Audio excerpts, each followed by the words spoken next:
And here we have a cow's skull.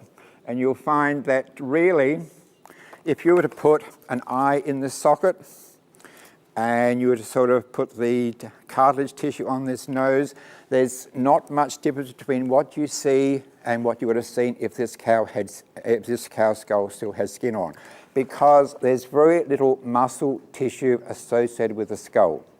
Okay, so therefore, what you see here is virtually what you get. You can see that in this skull here, there are lots of crack lines. It's not because she's old. You'll find that those crack lines are where one bone joins another bone. So you'll find that cows are going to differ in their head appearance simply because some of these individual bones are going to be longer or wider or whatever. So largely the head is made up of lots and lots of bones, and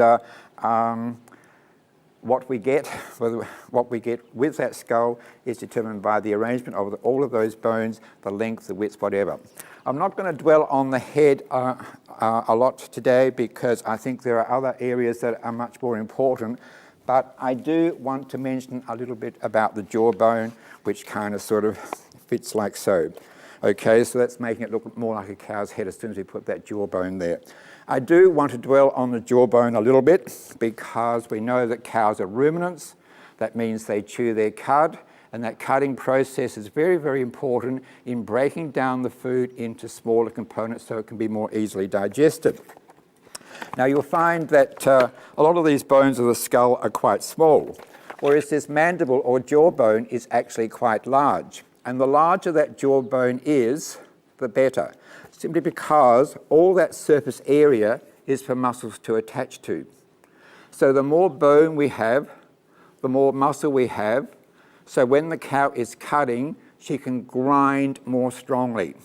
Okay, and the more strongly she can grind, the more quickly the food can be broken down from long things that she eats into very, very small parts, which can then be digested. One of the things which we notice nowadays is there is quite a bit of variation in the shape and development of this jawbone. And possibly, Brendan, if you could just come up and just turn the cow's head around so we can see it. She's gone all shy, just gone camera shy. That's great.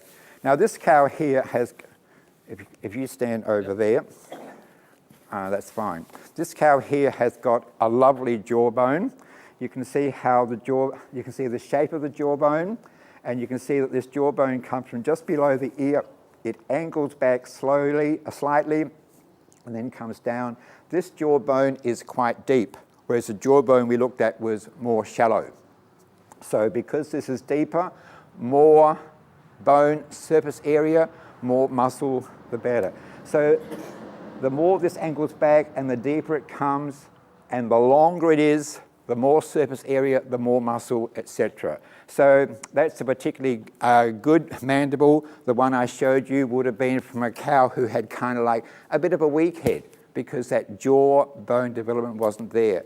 And when I'm looking at a cow's head, that's one of the things which I really look, and look, she's got a nice dish, she's got a nice length to the head, but to me, as soon as I look here, I see power. And that's particularly important. If you think about your cows at home that are your great cows and the cows that work hard and whatever, even though they might have a long head, they'll still have plenty of development there. Sometimes in a cow that's got a really long head, because that bone is getting longer, it might not need to be quite so deep and still have the same surface area.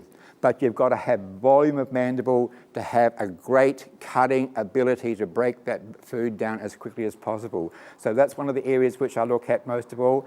Most times you'll find that those cows that have got great depth through the jawbone will have pretty good depth through other parts of their body as we go backwards.